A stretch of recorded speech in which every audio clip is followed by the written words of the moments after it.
আমাদের নাকি শুধু দুটো পাখা নেই, না হলে আজ এখানে কাল ওখানে।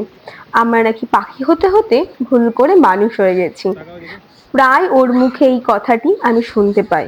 আর এর কারণ হচ্ছে আজ এখানে, আজ 24 ঘন্টার মধ্যে আবার নতুন একটি জায়গায়। যাই হোক, ওর মধ্যে এই ঘোড়া নেশাটা ভীষণ ভাবে রয়েছে। সত্যি কথা বলতে আমার মনে হয় টাকার সাথে ঘোড়ার মানসিকতা থাকাটা খুব দরকার। আর আমার এটা দেখে ভীষণ ভালো লাগে, কারণ আমার বাবা ভীষণ ট্রাভেল করতেন। আর বিয়ের আগে সপরিবারে ঘুরতে খুব ভালোবাসতেন। হাজার প্রবলেমের মধ্যেও আমাদেরকে টাইম মতো ঘোরাতে নিয়ে যেতেন। আর এটি আমি ওর মধ্যে খুব বেশি পরিমাণে দেখতে পাই। ওই জন্য কথাতেই আছে, ভগবান জুটিয়ে দেয় তোমার সাথে।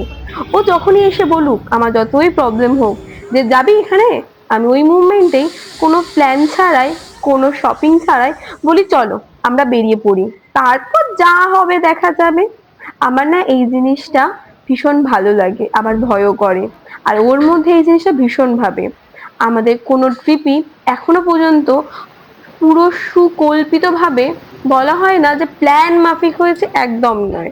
আমাদের যদি মনে হয় দুদিনে যে আমাদের এটা ভালো লাগছে না, নতুন জায়গা যাব, আমরা এরকমও করে থাকি। চলো তাহলে দেখা হচ্ছে পরের অন্য কোনো ভিডিও।